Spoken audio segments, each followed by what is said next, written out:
भाई भाई की जमीन पर कब्जा कर रहा है, पड़ोसी पड़ोसी की जमीन पर कब्जा कर रहा है। अल्लाह के नबी फरमाते हैं, ओ लोगों कान खोल करके सुन लो, मैं एक इंसान हूं, मेरा फैसला गलत भी हो सकता है कि दो लोग जमीन का फैसला मेरे पास कराने के लिए आए और एक इंसान बड़ी चिकनी चुपड़ी बात करने वाला हो और उसकी बात के फेवर में मैं फैसला कर दूं और दूसरे के खिलाफ कर दूं, जिसका हक था उसको न मिले दूसरे को दे दूं, ऐसा हो सकता है। मैं इंसान हूं, मुझसे गलती हो सकती है। ऐ मेरे सहाबा, अगर कभी ऐसा हो जाए और जमीन जिसकी नहीं थी मैंने जमीन उसके हक में दे दी, तो कान खोल करके सुन लो, इन्नमा अक़तउ लहू क़िताअतम मिनन नार, मैं जमीन का टुकड़ा नहीं दे रहा हूं, मैं जहन्नम की आग का टुकड़ा दे रहा हूं। ओ जमीनों में बेईमानी करने वालों, ओ जायदादों में दूसरों का हक मारने वालों, अल्लाह के वास्ते तौबा कर लो। ये जमीनें तुम्हारे साथ कब्र में नहीं जाएंगी, ये जायदादें तुम्हारे साथ कब्र में नहीं जाएंगी, ये बड़े घाटे का सौदा है। कल कयामत के दिन अल्लाह के पास जाओगे, जिसकी जमीन को हड़पा था, जिसकी जायदाद पर नाजायज कब्जा किया था, जिसके खेत पर नाजायज कब्जा किया था, जिसकी जमीन पर नाजायज कब्जा किया था, वो आकर के कहेगा, आय अल्लाह ये मेरा पड़ोसी है, ये मेरा भाई है, ये मेरा रिश्तेदार है, आय अल्लाह इसने मेरी जमीन को नाजायज तरीके से हड़प लिया था। सुम्मा लातियन्नहुम मिन बैनि अयदीहिम व मिन खल्फिहिम व अन अयमानिहिम व अन शमाइलिहिम व ला तजिदु अक्तरहुम शाकिरीन।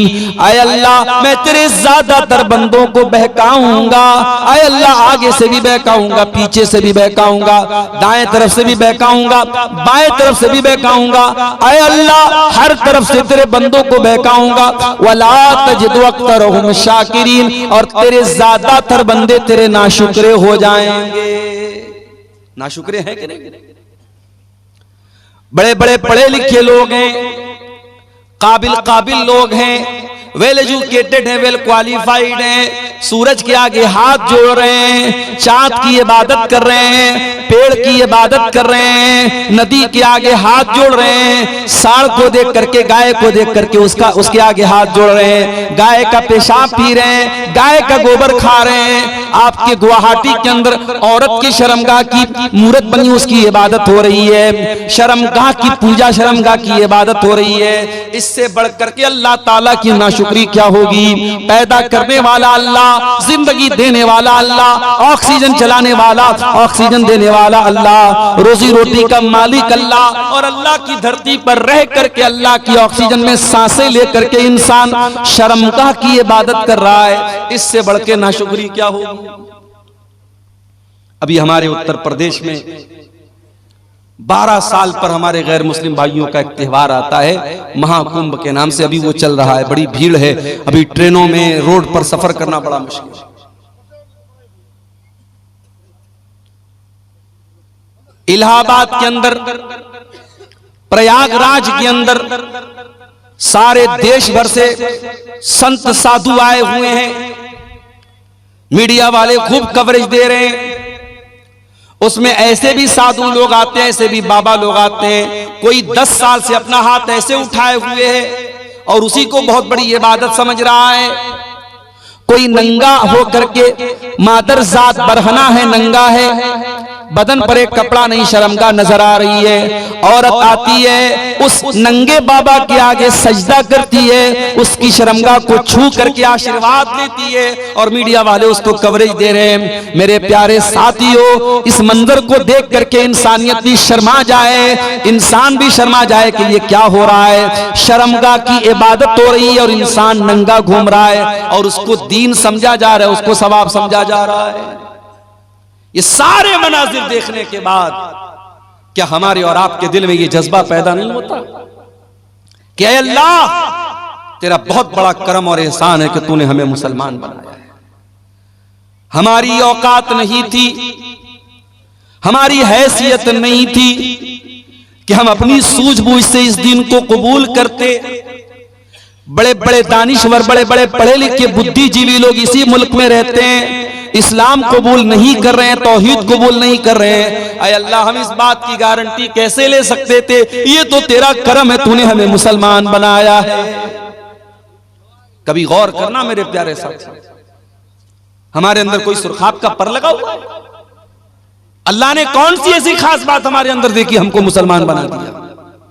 ये बस उसका करम है, उसकी कृपा है, उसकी रहमत है, वरना हम किस लायक है मेरे प्यारे साथी। इसीलिए जन्नती जब जन्नत में जाएंगे तो क्या कहेंगे? वक़ालुल हम्दुलिल्लाहिल्लज़ी हदाना लिहाज़ा वमा कुन्ना लिनहतदिय लौला अन हदानल्लाह। आय अल्लाह, तेरा करम और तेरा शुक्र है, तूने हमको हिदायत की नेमत से नवाजा, इस्लाम की नेमत से नवाजा। आय अल्लाह, अगर तू हमको हिदायत न देता तो हमें ये हिदायत नहीं मिल सकती थी, हम इस हिदायत को नहीं पा सकते थे। आय अल्लाह, तेरा करम है कि तूने हमको हिदायत से नवाजा। ये अल्लाह का बहुत बड़ा एहसान है मेरे प्यारे साथी। इसीलिए पांचों टाइम की नमाज में हम बार बार अल्लाह ताला से क्या दुआ करते हैं? इहदिनस सिरातल मुस्तकीम। आय अल्लाह, तू सिरात मुस्तकीम पर हमको चलाना, अपने सीधे रास्ते पर चलाना, इस्लाम के ऊपर चलाना। सिरातल लज़ीना अनअमता अलैहिम। आय अल्लाह, उनके रास्ते पर चलाना जिनके ऊपर तेरा करम हुआ, तेरा इनाम हुआ। आय अल्लाह, नबियों के रास्ते पर चलाना। आय अल्लाह, सिद्दीकीन के रास्ते पर चलाना। आय अल्लाह, शुहदा के रास्ते पर चलाना। आय अल्लाह, सालिहीन के रास्ते पर चलाना। गैरिल मग़दूबि अलैहिम वलद्दाल्लीन। आय अल्लाह, उनके रास्ते पर तू न चलाना जिनके ऊपर तेरा गजब नाजिल हुआ, उनके रास्ते पर न चलाना जो भटक गए। आय अल्लाह, यहूद और नसारा के तरीके पर न चलाना। ये दुआ करते हैं हम सूरह फातिहा की शक्ल में, पांचों टाइम की नमाज में हर रकात में हम ये दुआ करते हैं। ये इतनी बड़ी नेमत है मेरे प्यारे साथियों इस्लाम, कि इस नेमत को हम बार बार अल्लाह से, इसीलिए कुरान में हमको ये दुआ सिखाई गई, रब्बना ला तुज़िग़ क़ुलूबना बअद इज़ हदैतना व हब लना मिन लदुनका रहमह इन्नका अंतल वह्हाब। ईमान वाले ये दुआ करते हैं, ऐ परवरदिगार, जब तूने इस्लाम की नेमत से हमको नवाजा, जब तूने हिदायत की नेमत से हमको नवाजा, आय अल्लाह, दोबारा हमको भटकने न देना, गलत रास्ते पे जाने न देना, शिर्क के रास्ते पर जाने न देना, कुफ्र के रास्ते पर जाने न देना। आय अल्लाह, जब तूने हिदायत की नेमत से नवाजा तो फिर हमारे दिल की हिफाजत करना। इसी झारखंड की सरजमीन पर, रांची बहुत मशहूर शहर है, झारखंड कैपिटल है आपके स्टेट की, नुसरत जहां नाम की एक लड़की, पांचों टाइम की नमाजी, रोजेदार, उलमा के बयान सुनने वाली, एक दीनी बैकग्राउंड, एक रिलीजियस बैकग्राउंड से ताल्लुक रखने वाली लड़की मुर्तद हो जाती है और नुसरत जहां से निशा सिंह बन जाती है। कभी आपने सोचा कि ये वाकयात क्यों हो रहे हैं? आपके लिए तो एक न्यूज है साहब, अखबार में खबर आ गई, हमने एक न्यूज की तरह, एक समाचार की तरह सुन लिया। माफ करना मेरे प्यारे भाइयों, अगर आपकी कौम की कोई लड़की निशा सिंह बन रही है नुसरत जहां से, तो पूरी कौम के लिए सोचने का मकाम है। पूरी कौम के चेहरे के ऊपर बहुत बड़ा थप्पड़ है कि आप अपने दीन की अहमियत भी अपनी कौम की बच्चियों को न बता सके। ओ साल में एक बार जलसा करा करके अपनी लड़कियों को दीन सुनाने वालों, तुम्हारी बेटियां अगर दीन की अहमियत को जानती, अगर इस्लाम की नेमत को जानती, तो कोई नुसरत जहां आज निशा सिंह न बनती। इस्लाम को जाना ही नहीं हमने, इस नेमत की कद्र कीमत को जानती अगर वो औरत, तो कभी मेरे प्यारे साथियों इस्लाम को छोड़ने की जुर्रत न करती। अरे इस्लाम तो वो नेमत है जिसको पाने के लिए सहाबे किराम ने सब कुछ कुर्बान कर दिया। इस्लाम तो इतनी बड़ी नेमत है, सुमैया बिन्त खय्यात को देखो, जवान बेटा सामने खड़ा हुआ है, अबू जहल कहता है बूढ़ी माँ, ऐ सुमैया तेरा जवान बेटा सामने खड़ा है, हम नहीं चाहते तुझे तेरे बेटे के सामने नंगा कर दे। ऐ सुमैया तू इस्लाम को छोड़ दे वरना तेरे बेटे के सामने तुझे नंगा कर देंगे। सोचो मेरे भाइयों, एक माँ के लिए कितनी अज़ियत की बात है, उसके जवान बेटे के सामने उसको बरहना कर दिया जाए। ऐ सुमैया तू बूढ़ी हो चुकी है, तेरे बदन में कमजोरी आ चुकी है, मगर तेरा ईमान तो फौलाद के जैसा मजबूत है। सुमैया ने जवान बेटे के सामने नंगा हो जाना गवारा कर लिया, मगर तौहीद को छोड़ना गवारा न किया, इस्लाम को छोड़ना गवारा न किया। और चश्मे फलक ने वो मंजर भी देखा, एक बूढ़ी औरत के बदन से कपड़े उतार लिए गए, जवान बेटे के सामने उसको बरहना कर दिया गया। इतने पर अबू जहल ने बस न किया, फिर कहा कि ये सुमैया आखिरी मौका तुझे दे रहा हूं, इस्लाम को छोड़ दे वरना तुझे कत्ल कर दूंगा। बर्ची उठाया, सुमैया का इस्लाम को छोड़ने वाली थी, अबू जहल ने बर्ची उठाया और सुमैया की शर्मगाह के ऊपर दे मारा। ऐ सुमैया तू अल्लाह को प्यारी हो गई, तू शहीद हो गई, तेरे बदन का खून गिर गया, अल्लाह की राह में शहीद होने वाली तू पहली खातून बन गई। और तूने दुनिया की आने वाली औरतों को यह पैगाम दे दिया, ऐ दुनिया की औरतों तुम्हें दुनिया नाजुक समझेगी, तुम्हें दुनिया कमजोर समझेगी, तुम दुनिया को बता देना अगर औरत के पास ईमान की दौलत और ईमान की ताकत हो, औरत से ज्यादा ताकतवर कोई नहीं होता है। ईमान की दौलत अगर औरत के पास है, औरत से ताकतवर कोई नहीं होता है। मेरे साथी सुमैया से पूछो ईमान किसको बोलते हैं? ईमान की अजमत पूछना है, कोई बिलाल हबशी से पूछ ले। हाँ मेरे नौजवान साथियों, बिलाल तुम्हारी तरह स्मार्ट और हैंडसम तो नहीं था, बिलाल कोई तुम्हारी तरह घुंघराले बाल वाला तो नहीं था, बिलाल कोई तुम्हारी तरह गोरा चट्टा तो नहीं था, खूबसूरत तो नहीं था, हैंडसम तो नहीं था।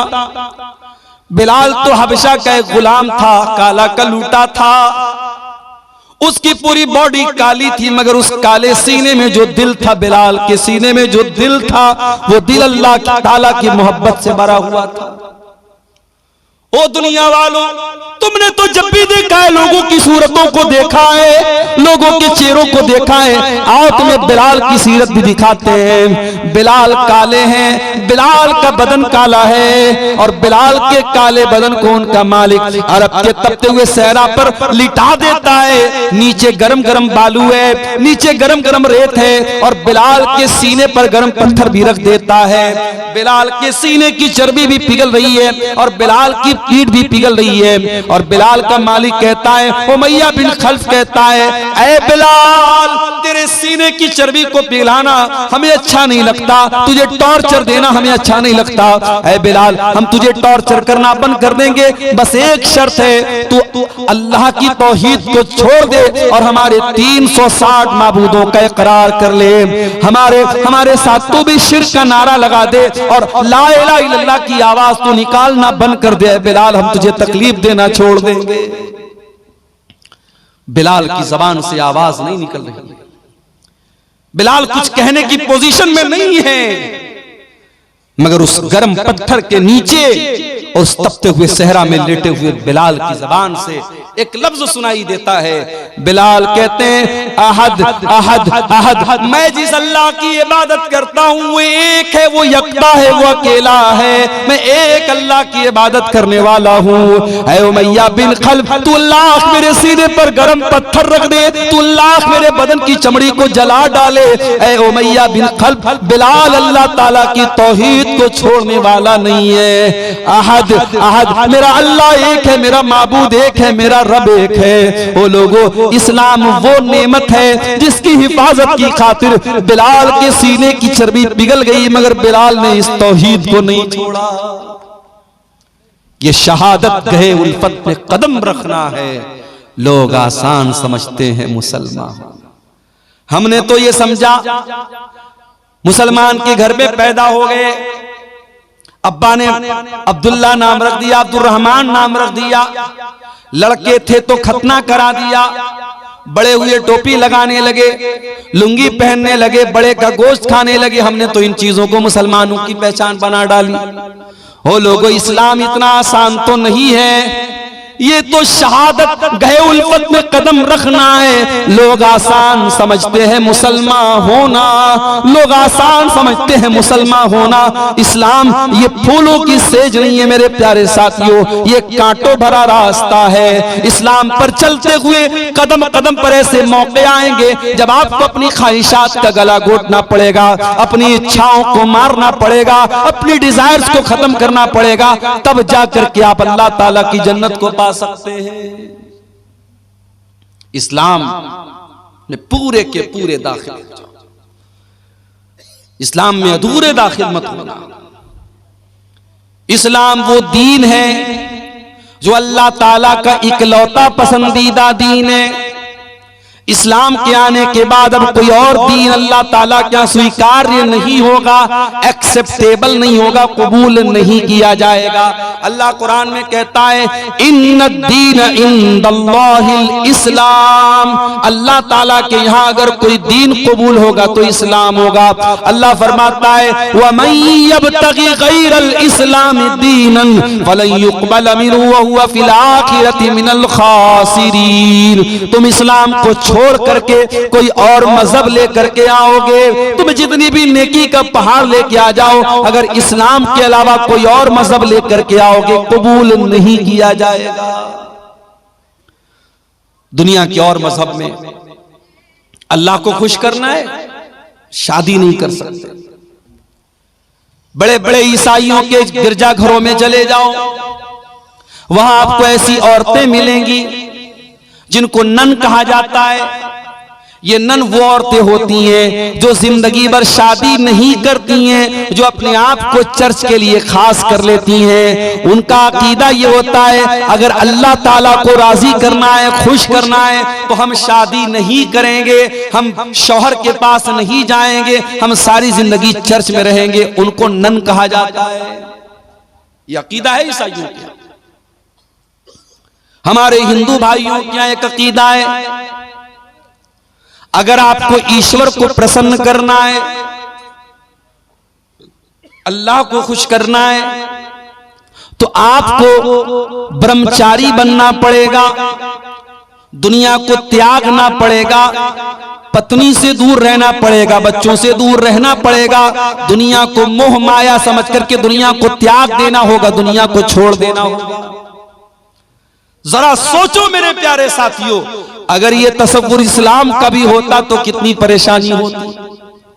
आए अल्लाह तेरा शुक्र है तूने हमें मुसलमान बनाया और इस्लाम जैसा दीन हमको दिया जिसमें दुनिया को त्यागने का, दुनिया को छोड़ने का हुक्म नहीं दिया गया, बल्कि कुरान में अल्लाह हमको दुआ सिखाता है कि ऐ मेरे बंदो ये दुआ पढ़ा करो, रब्बना आतिना फिद दुनिया हसना व फिल आखिरती हसना व क़िना अज़ाबन नार।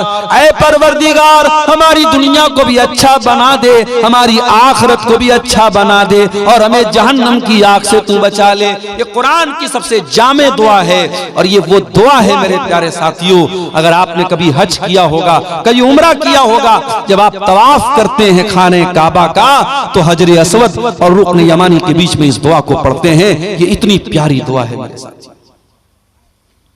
अल्लाह के प्यारे नबी एक दुआ पढ़ा करते थे, किया करते थे, अल्लाहुम्मा अस्लिह ली दीनी अल्लज़ी हुवा इस्मत अमरी। आय अल्लाह मेरे दीन को ठीक कर दे क्योंकि मेरे मामले की बुनियाद तो मेरे दीन के ऊपर है। व अस्लिह ली दुनियाया अल्लती फीहा माशी, और अल्लाह मेरी दुनिया को भी ठीक कर दे क्योंकि जिंदगी तो मुझको दुनिया के अंदर गुजारना है। व अस्लिह ली आखिरती अल्लती इलैहा मादी, और ऐ अल्लाह मेरी आखिरत को भी तू ठीक कर दे क्योंकि मरने के बाद लौट करके वहीं जाना है। वजालिल हयात ज़ियादतन ली फी कुल्ली खैर, और ऐ अल्लाह मेरी जिंदगी को ऐसा बना दे कि जिंदगी का हर दिन नेकी में इजाफे का सबब बन जाए, जिंदगी में हर दिन भलाई में इजाफा हो, नेकी में इजाफा हो। वजालिल मौत राहतन ली मिन कुल्ली शर, और ऐ अल्लाह जब तुम मौत देना तो ऐसी मौत देना कि हर तकलीफ से, हर शर से मुझको नजात मिल जाए। ये बड़ी जामे दुआ है। अल्लाह के प्यारे नबी ये दुआ पढ़ा करते थे। तो हमें ये दुआ सिखाई गई मेरे साथ। हमारे नबी ने शादी भी की, एक साथ आपकी 9 बीवियां थी, सबका हक आप अदा करते थे।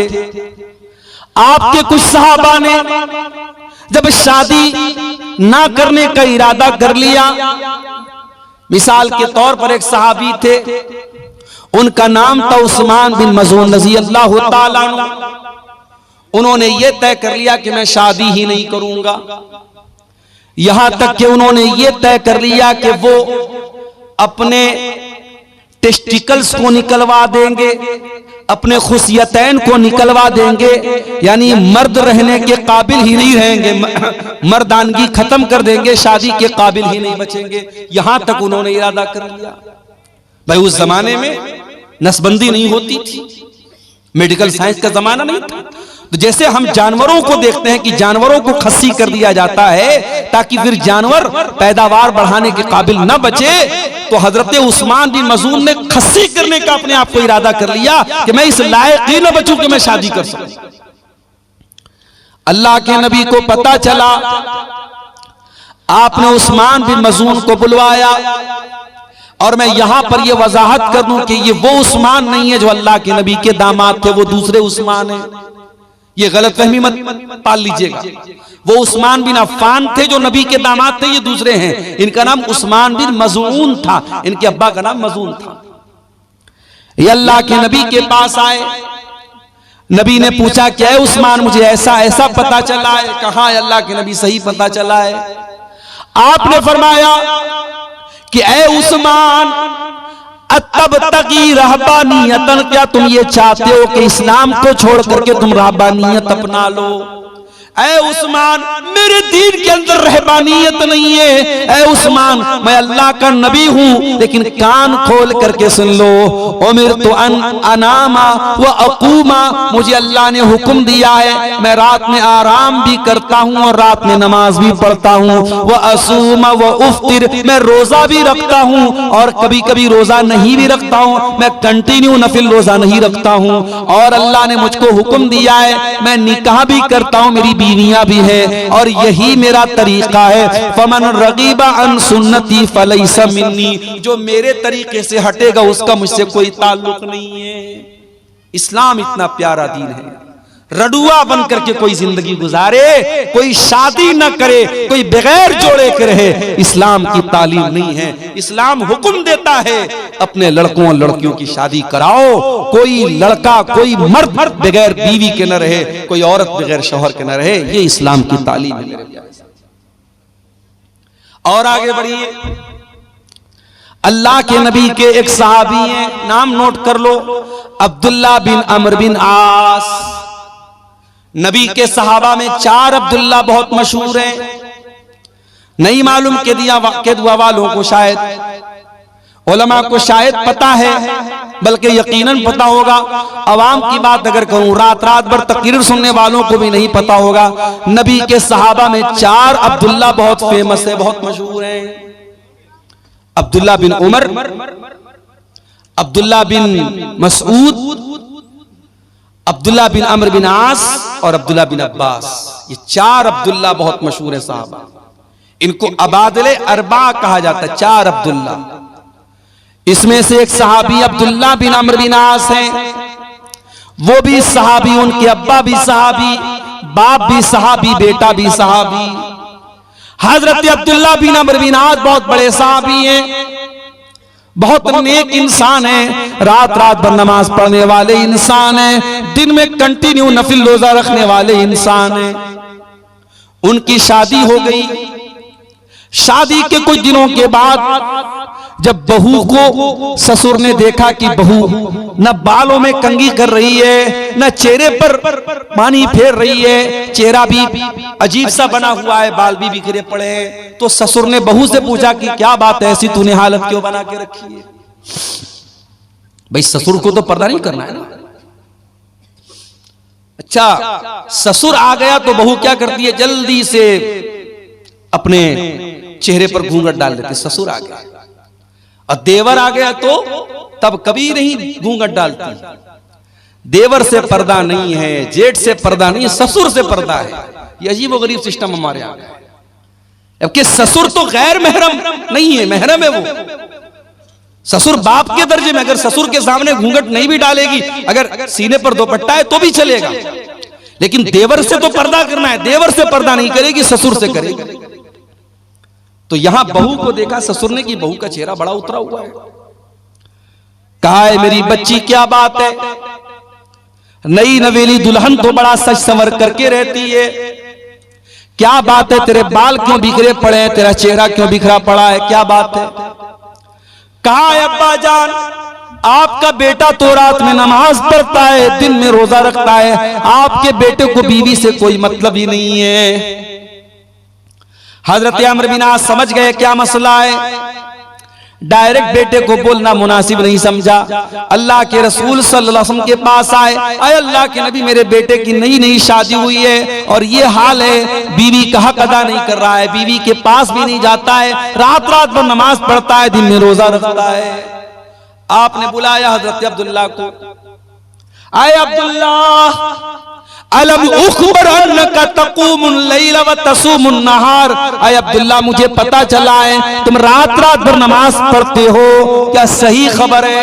हाँ अल्लाह के नबी सही बात है। आए अब्दुल्ला मुझे पता चला है तुम दिन में कंटिन्यू रोजा रखते हो, क्या सही खबर है। हाँ अल्लाह के नबी सही खबर है। आए अब्दुल्ला कल तक अकेले थे, आज शादी हो चुकी है, बीवी तुम्हारे घर आ चुकी है। अरे अब्दुल्ला कान खोल करके सुन लो, देखो मुझे देखो, मैं नमाज भी पढ़ता हूँ और रात में आराम भी करता हूँ, मैं रोजा भी रखता हूँ और कभी कभी रोजा नहीं भी रखता हूँ, मैं कंटिन्यू नफिल रोजा नहीं रखता हूँ और मैंने निकाह भी किया है। अरे अब्दुल्ला इन्ना लिअयनिका अलैका हक्का व इन्ना लिज़ौजिका अलैका हक्का व इन्ना लिरब्बिका अलैका हक्का। अरे अब्दुल्ला तेरे शरीर का भी तेरे ऊपर हक है, तेरी बीवी का भी तेरे ऊपर हक है, तेरे रब का भी तेरे ऊपर हक है। अरे अब्दुल्ला अल्लाह का हक भी अदा करो, बीवी का हक भी अदा करो, मेहमान का हक भी अदा करो और अपने शरीर का भी हक अदा करो, सबका हक दो, सबको सबका हक दो। ये है इस्लाम की खूबसूरती और ये है इस्लाम की तालीम। मेरे प्यारे साथियों, वो प्यारा दीन हमें और आपको मिला है, मगर हमने क्या किया, हमने इस इस्लाम को बहुत लिमिटेड बना दिया। मस्जिद के अंदर आए, अल्लाहु अकबर, हाथ कहां बांधा, सीने पर बांधा, क्यों बांधा। अब्दुल गफ्फार साहब नमाज में हाथ कहां बांधना है, अब्दुल गफ्फार साहब ने हदीस पढ़ के सुनाई, अल्लाह के नबी सीने पर हाथ बांधते थे, आपने बराबर सीने पर हाथ बांधा। रुकू में गए, मौलवी साहब जब रुकू में जाएंगे तो पीठ कैसी होगी, मौलवी ने हदीस पढ़ के सुनाई, जब रुकू में जाए तो पीठ बिल्कुल बराबर होनी चाहिए, सर के लेवल के बराबर होनी चाहिए, न ऊंची होनी चाहिए न नीची होनी चाहिए। रुकू से उठा, समी अल्लाहु लिमन हमीदा रब्बना वलकल हम्दु हम्दन कसीरन तय्यबन मुबारकन फी। सजदे में गया, मौलवी साहब सजदा करते वक्त कौन कौन सी चीजें जमीन पर होनी चाहिए, मौलवी साहब ने हदीस पढ़ के सुनाई। अल्लाह के प्यारे नबी फरमाते हैं, उमिरतु अन अस्जुदा अला सबति आज़ुम, मुझे हुक्म दिया गया है कि सजदे के अंदर 7 हड्डियां जमीन पर होनी चाहिए, दोनों हाथ जमीन पर होना चाहिए, दोनों पैर का घुटना जमीन पर होना चाहिए, दोनों पैर का पंजा, पैर की जो हथेली है वो जमीन पर होनी चाहिए, और इसी तरीके से माथा और नाक, माथा और नाक दोनों एक में है। ये 7 चीजें सजदे में होनी चाहिए। नमाज में आप मुकम्मल हदीस को फॉलो करें। एक एक मसला पूछ रहे हैं मौलवी साहब। मस्जिद के बाहर निकले, दुकान पर गए, कस्टमर आया, हाजी साहब ये माल, ये कपड़ा, ये सामान कितने का देंगे।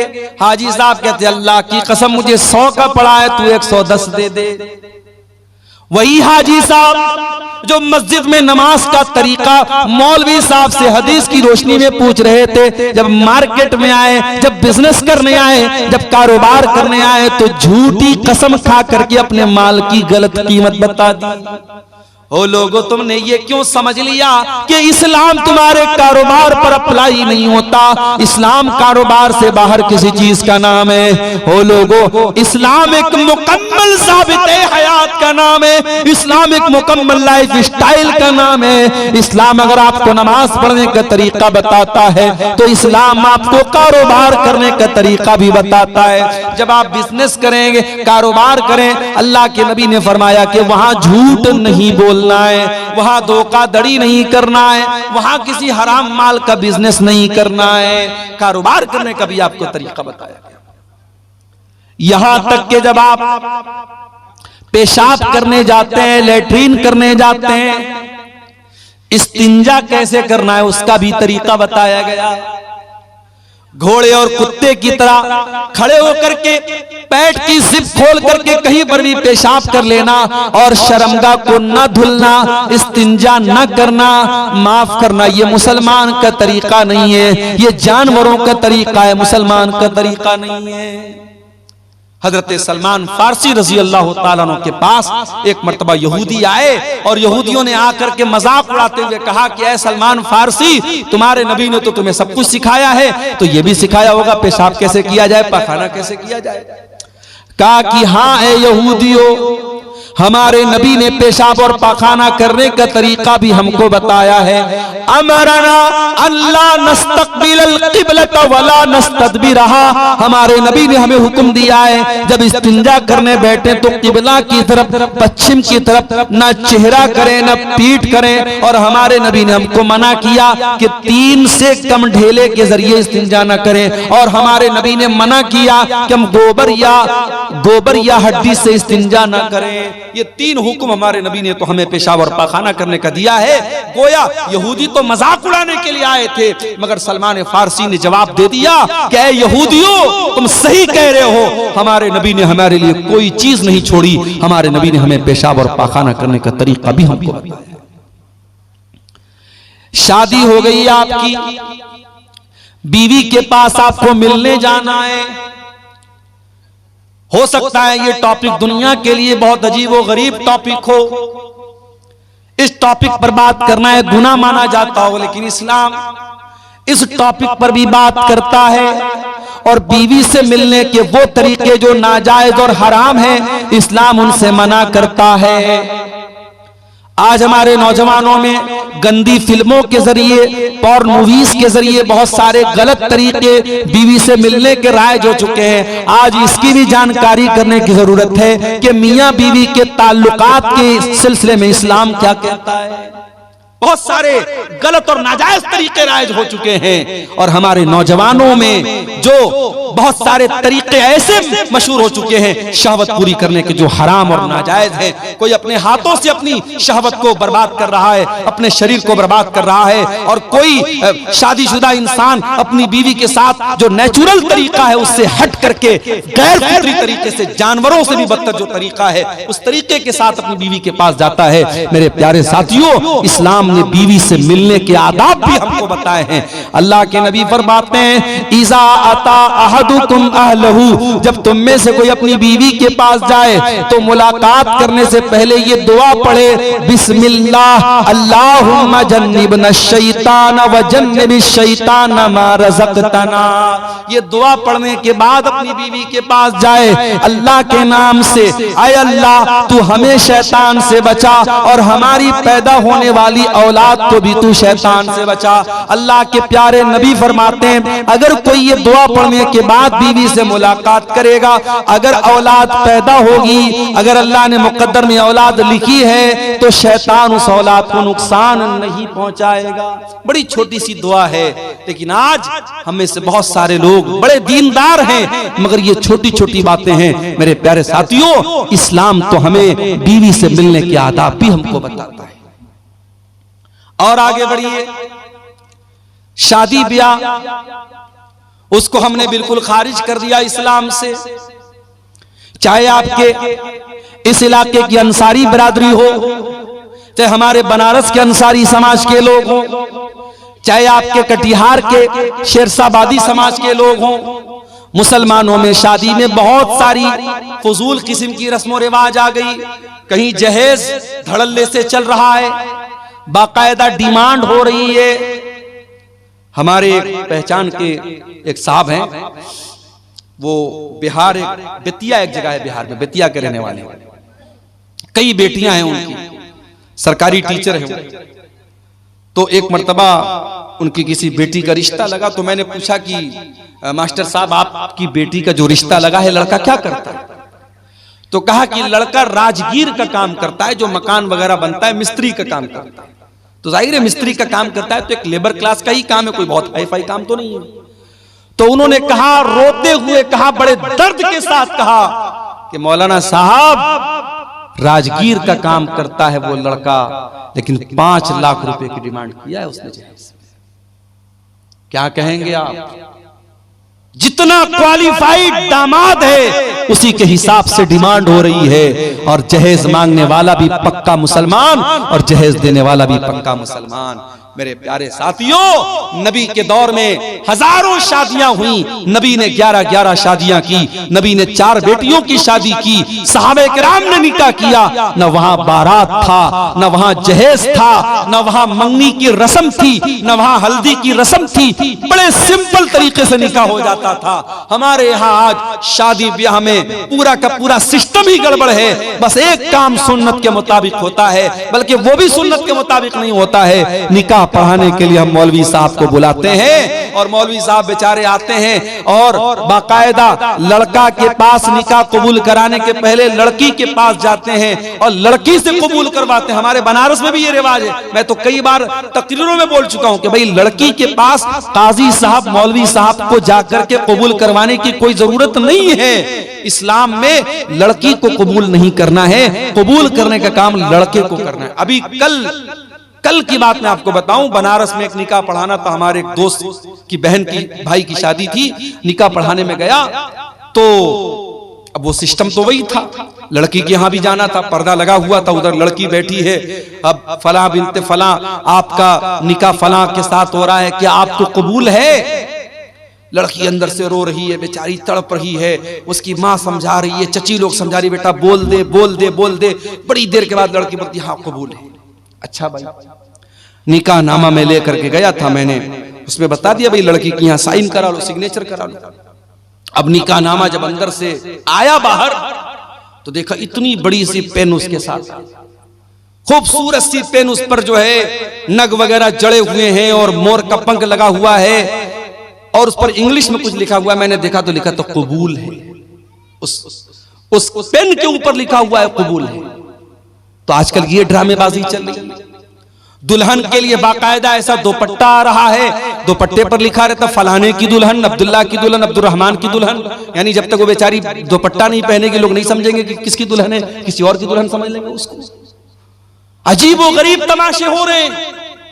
नकाब पहन करके लड़कियां आजकल चलती हैं, नकाब के ऊपर एक पट्टी बनी है, पट्टी पर क्या लिखा? इस्लाम की शहजादी। अरे कैसी तू शहजादी है रे, कैसी शहजादी है तू नकाब की को बदनाम कर रही है। अगर वाकई में तो इस्लाम की शहजादी है तो अपने इस नकाब को सिंपल कर ले।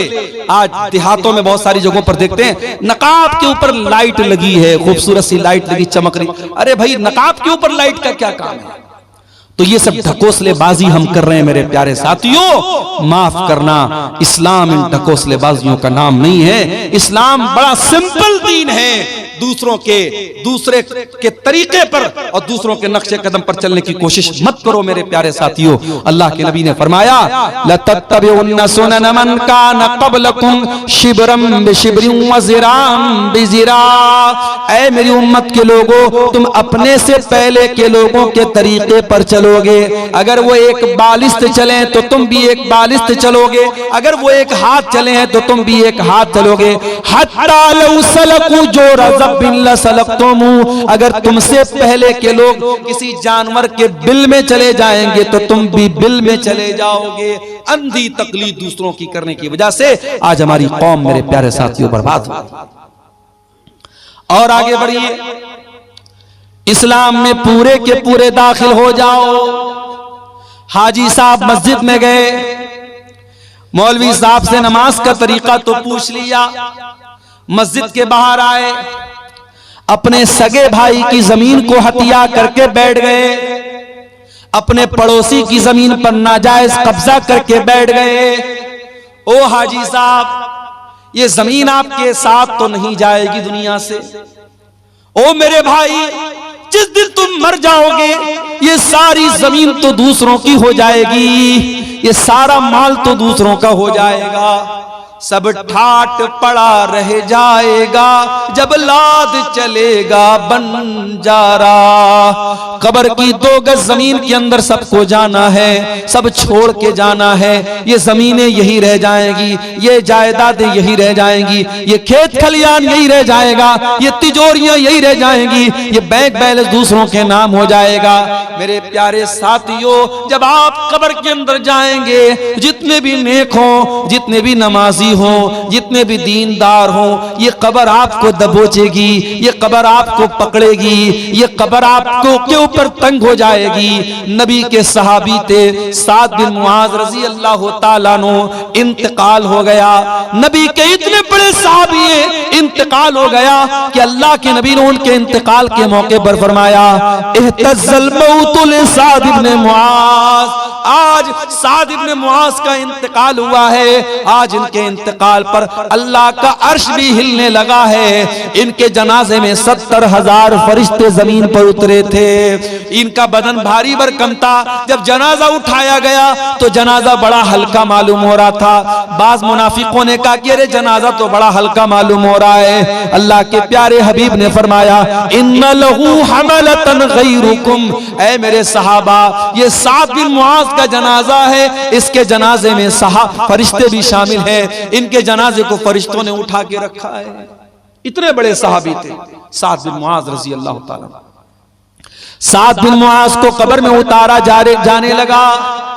सहाबे किराम भी साइड में खड़े हैं, अल्लाह के प्यारे नबी भी कब्र के पास खड़े हैं। जब जनाजे को कब्र में उतारा जाने लगा, अचानक अल्लाह के नबी के चेहरे की रंगत बदल गई। अल्लाह के नबी के चेहरे पर डर तारी हो गया, आपके चेहरे पर खौफ तारी हो गया और आपने 3 मरतबा फरमाया, सुबहान अल्लाह, सुबहान अल्लाह, सुबहान अल्लाह, अल्लाहु अकबर, अल्लाहु अकबर, अल्लाहु अकबर। आपने 3 मरतबा तकबीर पढ़ी, 3 मरतबा तस्बीह पढ़ी। सहाबा ने भी तस्बीह पढ़ी, सहाबा ने भी तकबीर पढ़ी। सहाबा ने कहा, अल्लाह के नबी क्या बात है, आप क्यों घबराए से लग रहे हैं, क्यों आप 3 मरतबा तस्बीह पढ़ रहे हैं, क्यों आप 3 मरतबा तकबीर पढ़ रहे हैं। आपने फरमाया, ऐ मेरे सहाबा, तज़ायक़ाला साहिबिकुम अल कब्र, तुम्हारे इस साथी की कब्र इनके ऊपर तंग हो गई।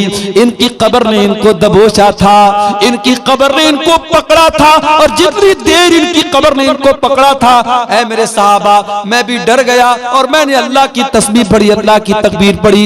ऐ मेरे सहाबा, इन्ना लिल कब्रि ज़ग़ततन लौ नजा मिन्हु अहदुन लनजा साद इब्न मुआज। अगर कब्र के दबोचने से कोई बच जाता तो साद बिन मुआज बच जाते। ओ लोगो, जब नबी का सहाबी नहीं बचा, हमारी और आपकी क्या हैसियत है। ओ नमाजियों, ओ तहज्जुद पढ़ने वालों, ओ रोजा रखने वालों, ओ कुरान पढ़ने वालों, ये कब्र तो तुमको भी पकड़ेगी, ये कब्र तो तुमको भी दबोचेगी। ओ लोगो, उस कब्र की जिंदगी के बारे में कभी सोचो, कभी उसकी तैयारी करो। ये नाजायज की जायदादें, ये नाजायज जमीनें, ये नाजायज दौलत दूसरे लेके चले जाएंगे, दूसरे मौज मस्ती करेंगे और तुम कब्र में उसकी सजा झेलोगे। ये कोई फायदे का सौदा नहीं, ये घाटे का सौदा है मेरे साथ।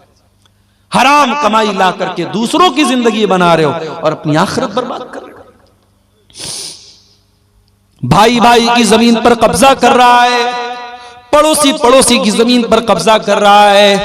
अल्लाह के नबी फरमाते हैं, ओ लोगों, कान खोल करके सुन लो, मैं एक इंसान हूं, मेरा फैसला गलत भी हो सकता है कि दो लोग जमीन का फैसला मेरे पास कराने के लिए आए और एक इंसान बड़ी चिकनी चुपड़ी बात करने वाला हो और उसकी बात के फेवर में मैं फैसला कर दूं और दूसरे के खिलाफ कर दूं, जिसका हक था उसको न मिले दूसरे को दे दूं, ऐसा हो सकता है। मैं इंसान हूं, मुझसे गलती हो सकती है।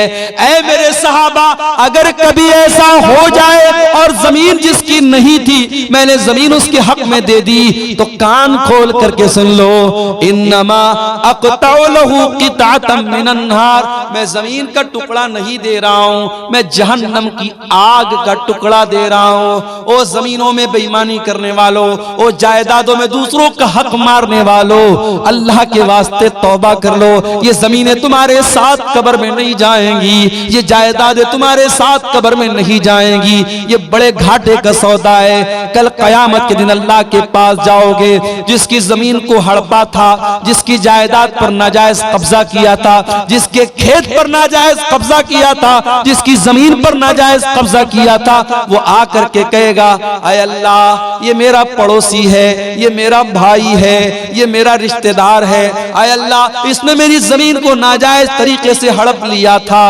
अल्लाह वहां ये नहीं कहेगा, ऐ बंदे तू जमीन के बदले जमीन दे दे, तू पैसे के बदले पैसा दे दे। दुनिया में पैसे के बदले पैसा दे सकते हो, जमीन के बदले जमीन दे सकते हो। अल्लाह के यहाँ करेंसी चेंज हो जाएगी। सऊदी अरब में इंडिया का पैसा नहीं चलता, पाकिस्तान में इंडिया का पैसा नहीं चलता, बांग्लादेश में टका चलता, इंडिया का पैसा नहीं चलता, रियाल सऊदी अरब में रियाल चलता, इंडिया का पैसा नहीं चलता। ओ लोगों, कयामत के दिन की करेंसी क्या होगी? वहां दुनिया का पैसा नहीं चलेगा, वहां दुनिया की जमीन नहीं चलेगी। वहां अगर किसी का हक मारा है तो आपको अपनी नेकी देना पड़ेगा, आपको अपनी नमाज देना पड़ेगा, आपको अपना रोजा देना पड़ेगा, आपको अपना सदका खैरात देना पड़ेगा, आपको अपनी ज़कात देनी पड़ेगी। और जब सारी नेकी खत्म हो जाएगी और फिर भी कोई लाइन में खड़ा है, ऐ अल्लाह इसने मेरा भी हक मारा है, मेरी जमीन पर भी कब्जा किया है, मेरे साथ भी ज्यादती की है, अल्लाह के नबी फरमाते हैं कि फिर सामने वाले के गुनाह इसके ऊपर लादे जाएंगे और जो इंसान दुनिया से बहुत सारी नेकी लेकर के आया था वही इंसान गुनाहों से लदा हुआ जहन्नम की आग में फेंक दिया जाए। इसलिए मेरे प्यारे साथियों, मैं फिर से वही आयत पढ़ रहा हूं सूरह बकरा की, या अय्युहल्लज़ीना आमनू उदखुलू फिस्सिल्मि काफ़ा, ऐ ईमान वालो इस्लाम में पूरे के पूरे दाखिल हो जाओ। अपने कारोबार में भी मुसलमान बनो, अपनी जमीन जायदाद के मामले में भी मुसलमान बनो, हुकूकुल्लाह के मामले में भी मुसलमान बनो, हुकूकुल इबाद के मामले में भी मुसलमान बनो।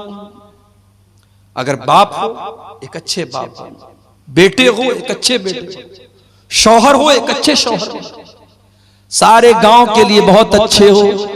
बीवी से कभी प्यार से बात नहीं करते, अरे तू कैसा नबी का मानने वाला है?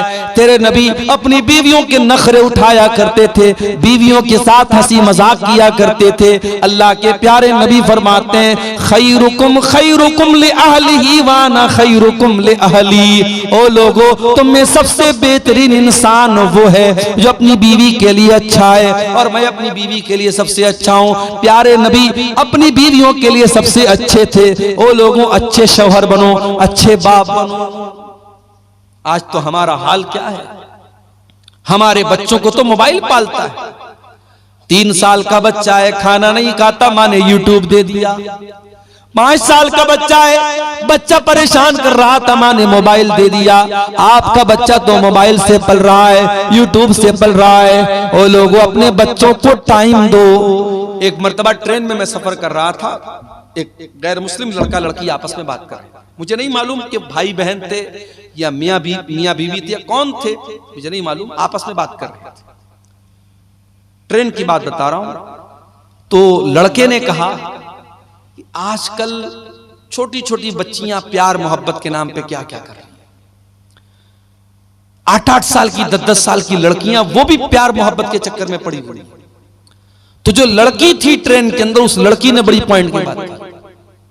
उसने कहा कि छोटी छोटी बच्चियां अगर गलत रास्ते पर जा रही हैं तो ये जिम्मेदारी किसकी है कि उनको सही गलत का फर्क बताएं।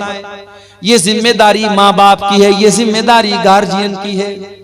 तो लड़का बोला कि गार्जियन कितना ध्यान देगा, गार्जियन कितना भी देखेगा।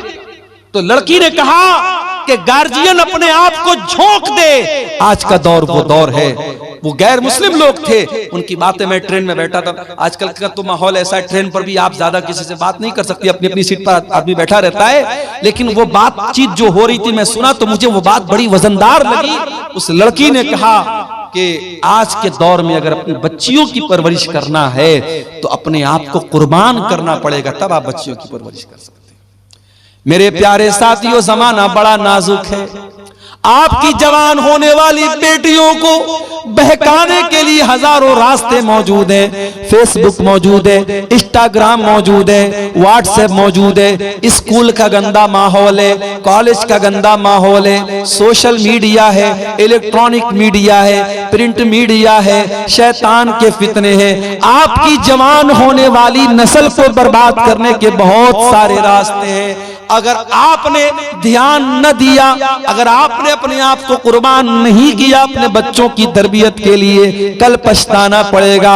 अगर आपने आज ध्यान न दिया, कल बहुत सारी नुसरत जहां ऐसी सामने आ जाएंगी जो निशा सिंह बन जाएगी। आपकी मुसलमान लड़कियां बड़ी तेजी के साथ मुर्तद हो रही हैं। मैं झारखंड में गांव-गांव जाके कह रहा हूं, मैं बिहार के गांव-गांव जाके कह रहा हूं, ओ लोगों अपनी औरतों को दीन पहुंचा दो। साल में एक बार जलसा कराने से काम नहीं चलेगा, बार बार सुनाओ, बार बार बताओ, किताबों का मुताला करवाओ, पढ़ाओ लिखाओ। अपने गांव में लड़कियों का इदारा अगर है तो उस इदारे की कदर करो, अपनी बच्चियों को इदारों में पढ़ाओ, अपनी औरतों को सही पर्दा कराओ, अपनी मस्जिदों में औरतों का इंतजाम कराओ और जुमा के खुतबे में ये सुनिश्चित करो, ये यकीनी बनाओ कि हर जुमा के खुतबे में औरतें भी आपकी मस्जिद पर आए। ये एक साल का जलसा करा लेने से, जो जलसे में भी क्या होता है, कुछ औरतें बेचारी पिंडाल में बैठी हैं, कुछ औरतें बैठ करके वहां बाहर मार्केट में कुछ खा रही हैं, पी रही, कुछ मटर गश्ती कर रही हैं, कुछ इधर टहल रही हैं, कुछ उधर टहल रही हैं। ये कोई आप मस्जिद से बड़ा बेहतरीन माहौल कहीं नहीं हो सकता। जुमा के खुतबे में आधा घंटा की तकरीर सारे लोग सुकून से वजू करके सुनते हैं। अगर आपके घर की औरतें जुमा का खुतबा सुनेंगी, मैं बार बार ये बात तकरीरों में कहता हूं, साल में 52 जुमा का खुतबा होता है। अगर आपके घर की औरतें 52 मरतबा जुमा में जाएंगी, इंशाअल्लाह दीन की बहुत सारी मालूमात वो लेकर के जाएंगी।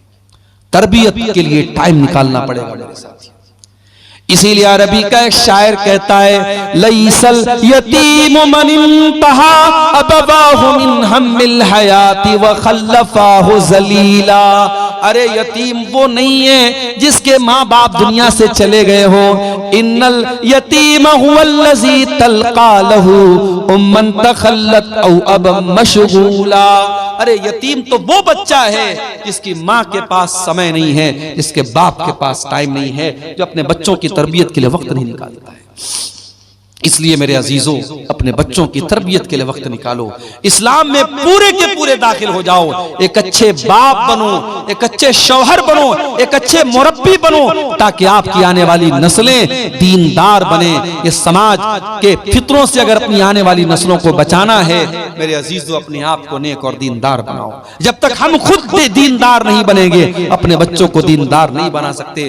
बीड़ी पीने वाला बाप अपने बच्चों को बीड़ी से नहीं मना कर सकता। गाली बकने वाला बाप अपने बच्चों को गाली देने से नहीं रोक सकता। बेपर्दा रहने वाली माँ अपनी बेटियों को पर्दा करने की तालीम नहीं दे सकती। अगर अपनी औलाद को सुधारना है तो पहले माँ बाप को खुद सुधरना पड़ेगा, माँ बाप को अपनी इस्लाह करनी पड़ेगी। मेरे अजीजों, आइए हम अल्लाह से दुआ करें, रब्बुल आलमीन हमें कहने सुनने से ज्यादा अमल करने की तौफीक अता फरमाए। रब्बुल आलमीन जिस इदारे की तरफ से आज का ये प्रोग्राम हुआ है, और जैसा कि मुझे नासिर भाई वगैरह ने बताया कि बहुत कदीम इदारा है और बहुत अच्छे तरीके से ये इदारा चल रहा था, बीच में कुछ ऐसे हालात आए हैं, इदारे को आपकी तवज्जो और आपके जो है इस पर तवज्जो देने की जरूरत है। हम अल्लाह से दुआ करते हैं अल्लाह ताला इस इदारे को मजीद तरक्की अता फरमाए। रब्बुल आलमीन हमें अपने बच्चों को सही इस्लामी तरबियत और तालीम देने की तौफीक अता फरमाए। अल्लाह जब तक दुनिया में जिंदा रखे, इस्लाम पर जिंदा रखे और हम सब का खात्मा ईमान पर हो। आमीन व आखिर दावाना।